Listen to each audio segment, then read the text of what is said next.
Alrighty guys, what is up? And today I'm coming at you with a deck profile on what is possibly my all-time favorite deck ever, and that is Harpies. Yeah, this is a deck I built way back when I got back into the game. It was one of the 2 or 3 decks I want to say I had originally. The first one being my burn deck just because it was cheap and it was trolly, and then the other one was like just like a weird like mishmash of one-ofs, and we won't get into that really too much. And then this deck, and the reason I built the deck is because about the time I got back in, it was roughly a little more, like about maybe a couple months, I want to say, before Legendary Collection 4 Joey's World came out.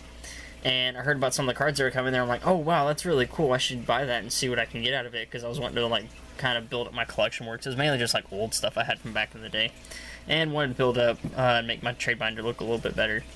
So I went to Target, because usually my local Target, they're really on top of their stuff when it comes to stocking up with a new product and just having really cool things there. So I went there and I bought, I want to say 2. I don't know, I did an opening on the channel a while back. You guys can go find that. I ended up pulling a lot of the Harpie cards, and I was like, wow, I should probably make a Harpie deck, and then I asked a couple of my friends who've been playing a little bit more competitively than me, and knew a little bit more about the game. And they told me, yeah, Harpies are actually really good. They absolutely, like, decimate back row and, like, suggested some things to me. So I ended up going around and trading off and slowly buying some of the cards I needed for the deck. Played it really budget, and surprisingly enough, I didn't have Hysterics Sign or Harpie Channeler, which were, like, 2 of the cards that made the deck really good. Plus, my version was like back then the rank 7 version, where back when we had Tempest, it was a little bit more consistent. And you can make, of course, like the better rank 7s that were out at the time, Big Eye, Draco Sack, and Master of Blades, way before Flare Metal came out. But then once Tempest got banned, it kind of hurt the rank 7 build, so I just went more towards the rank 4 version. But yeah, like I said, this deck is so much fun to play, and it's easily one of my favorite decks. And it's like there's basically 3 things the deck can do. The main one everybody knows is that this deck absolutely just like decimates back row. The other one is puke out like a bajillion rank 4s, so you have easy access to some of the best rank 4s in the game.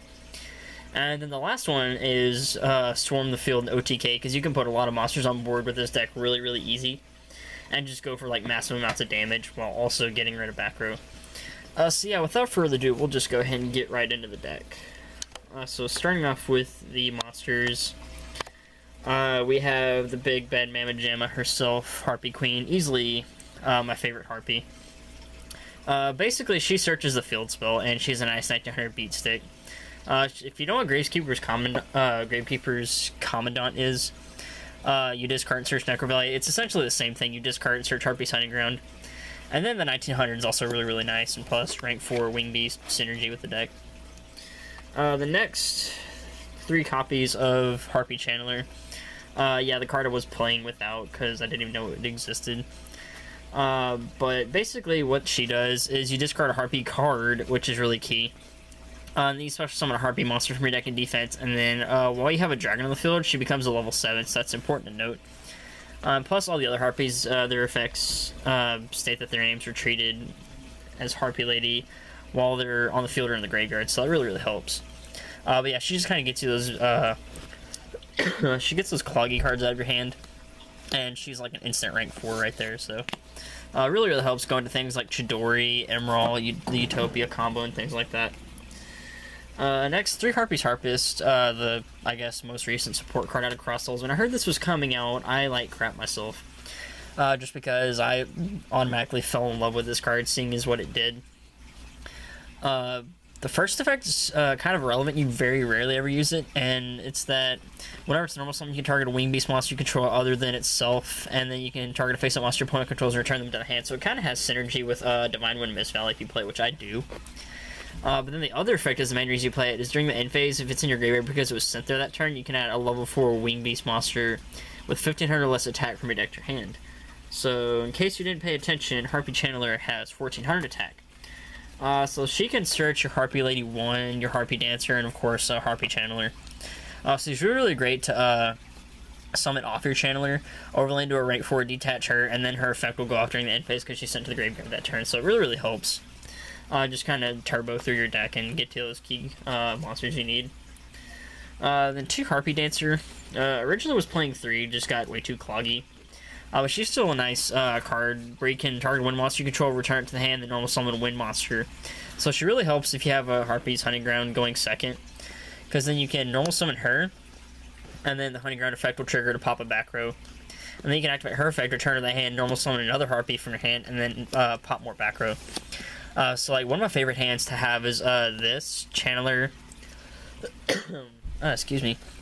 This Channeler and a Harpie's Hunting Ground, or a Queen, which is essentially Harpie's Hunting Ground, because then you can activate the Hunting Ground, summon this, pop a back row, bounce it, summon the Channeler, pop another back row, activate the Channeler effect to discard, special summon Harpie's Harpist from deck, and then that pops another back row, which is like, you can see how this deck just like absolutely says no to back row.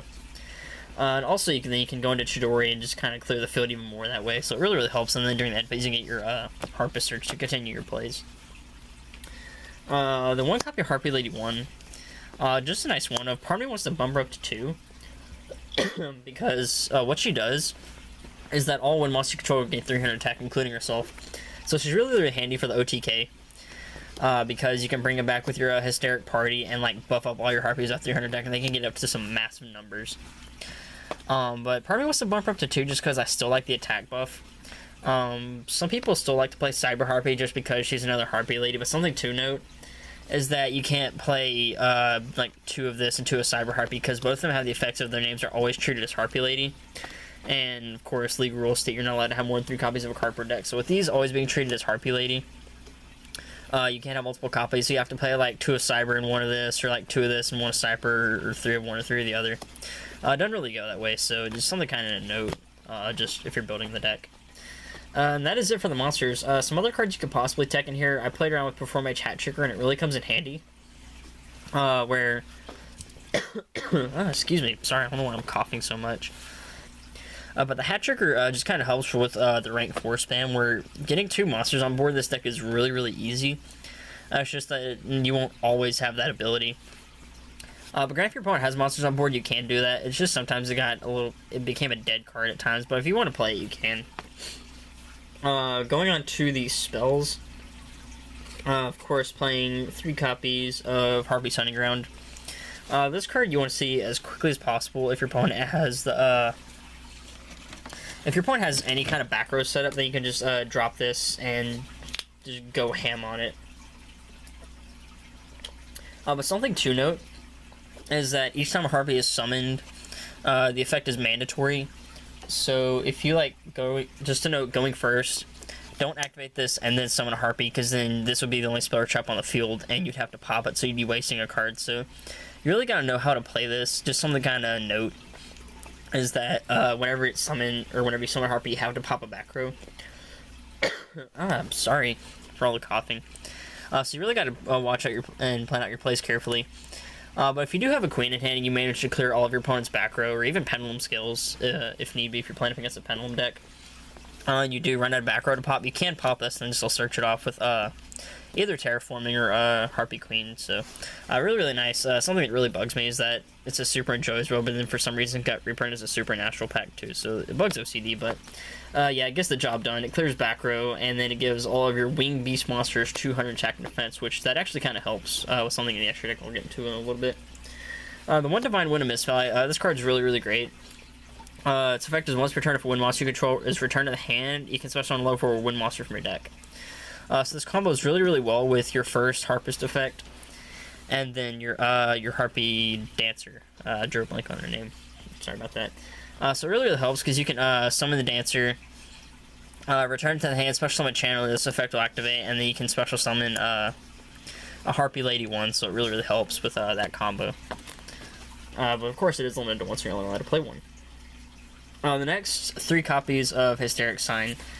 If your opponent blind MSTs this will make them feel really bad once they read what it does. What this does, you can only use each of its effects once per turn, and only once that turn. You can either activate this and add Elegant Egotist from your deck or graveyard to your hand, so you really only need to play 1, so this card always makes it live. And then during the end phase of the turn, if it was sent to the graveyard face up or face down, You can add 3 different Harpie or 3 different Harpie cards with different names to your hand. So you can search out your Queen to grab the field spell.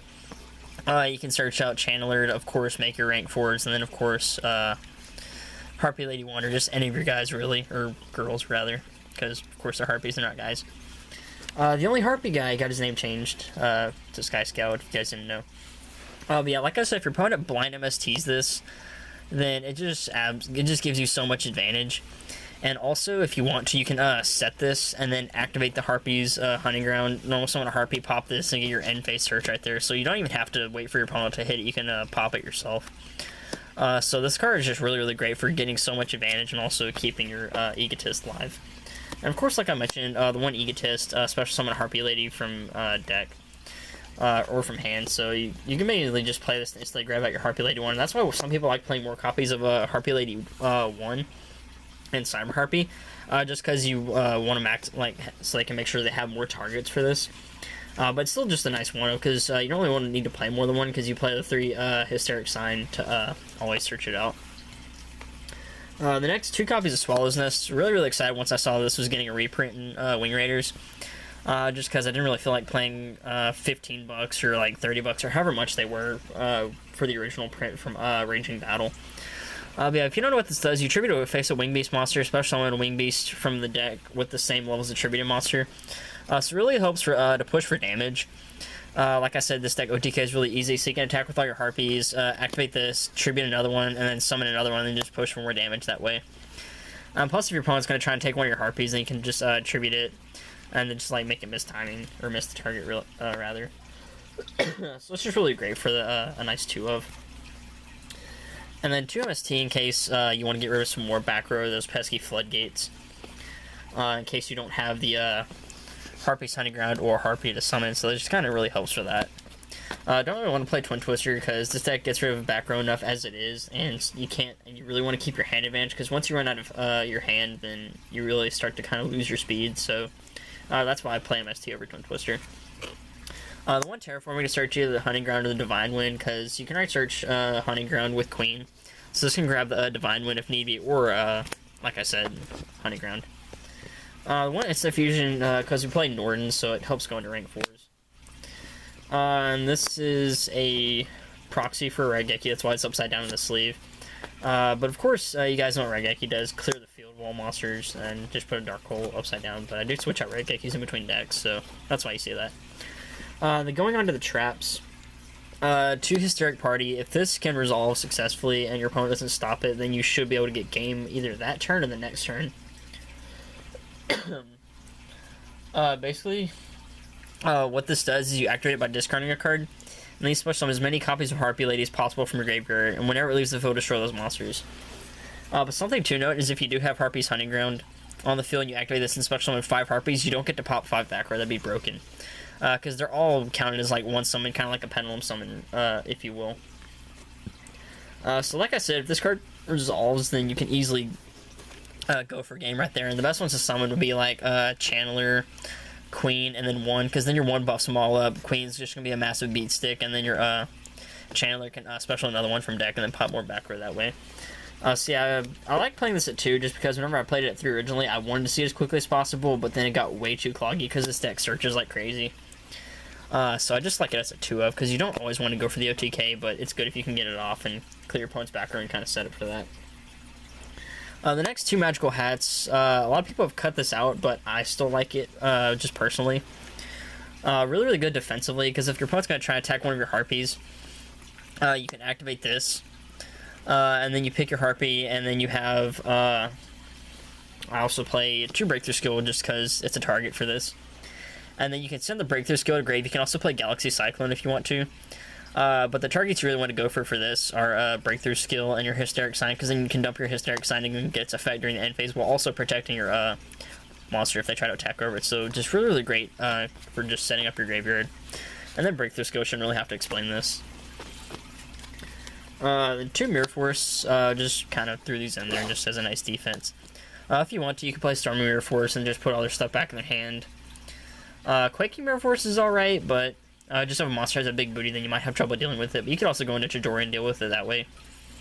It's just up to personal preference. I just kind of threw this in there because I didn't have extra copies of the other ones. But if you want to play any other variations of the Mirror Force lineup, then you can. And then one Solemn Warning, just generic summon negation.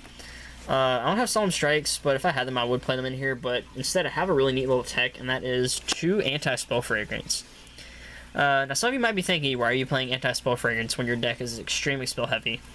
The reason being is to set up a great board, set this, and then flip it. And then if you can get a Harpie's Hunting Ground on field with this face up, so you, like, say, have your Hunting Ground set up, you flip this, and then your opponent's gonna have to set all their spells, and then you can just summon all your Harpies and pop it, and it's really, really great for controlling the board. And then it gets Pendulums, it just, like, wrecks them, so... that's why I like this card here, just because it's great for controlling the board, and if you can keep your field set up, then you can just, like I said, just decimate their background. What little spells they have, you can just pop them off with your Harpies. So that's it for the main deck. Going on to the extra deck, pretty easy to figure out. Just rank 4s like crazy. Norden kind of helped with that. Double Chidori, because you can easily, and I say very, very easily, make multiple copies of this in a game. If you don't know what Chidori does, whenever it's Xyz summon, you target a set card your opponent controls, return it to the bottom of the deck, and then you can detach a material and target a card they control that's face up and put it to the top of the deck. So it's really great for kind of just spinning their resources back to their deck. But yeah, just very, very easy to make and great for just kind of clearing the field. And plus it's 1900 attack, which is really nice. 1-0 fine, because this is a Wing Beast deck that makes rank 4, so why not play a skill drain that buffs itself up like crazy. 1 Phantasmal Dragon, just kind of a nice card to have in your extra deck. If you don't know what it does, it's kind of like a pseudo-wrong Miniad in a way.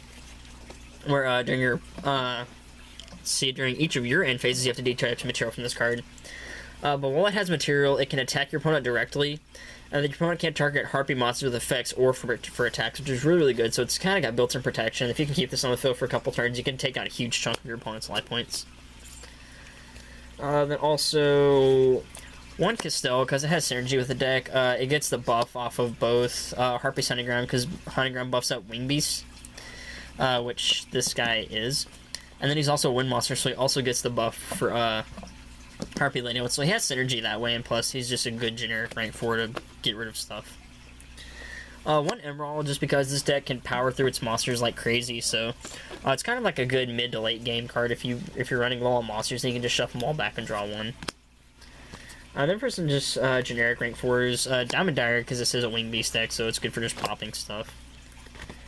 Heartland Draco, because you do play a fair amount of field spells, so this, with the Harpie's Hunting Ground, is just really, really annoying. 1 Dark Rebellion, pretty self-explanatory. Dweller, 101, and then lastly, the Utopia lineup. OG Utopia, Utopia Raid, and then to overland Utopia the Lightning. If you don't have these, you don't have to play them. It's just really, really nice to have just like a nice 5k beat stick that can't be responded to, and then you can overlay this, and then summon Utopia Ray, and then you can summon this. So then you have, let's see, I want to say 4 or 5 materials underneath it. But either way, you're going to have 2 times to make your Utopia the Lightning 5k, which is really, really good. So, also, out to Dark Destroyer in case you're planning on wrecking Cosmos with Harpies, and if you do, then I want to high-five you. But yeah, that's basically it for the deck. Like I said, this deck's a lot of fun to play. It does have its formats where it does have its time to shine, where if you play a lot of like back row heavy decks. Right now would kind of be the exception, just because the only like back row heavy decks right now would be like PK Fire, and then of course Klee Demise is a thing, so they're gonna try and floodgate you like crazy. But it just kind of depends on what the hands look like. But yeah, like I said, this deck's still a lot of fun to play. Relatively cheap, not super expensive, but still a little bit pricey just for a couple of cards in here. But yeah, I'd highly recommend trying this deck out, and I will update this from time to time just because it's possibly my favorite deck that I've ever played. But yeah, that's it for the deck profile. I hope you guys enjoyed it. Thanks for watching, and as always, I will catch you guys later.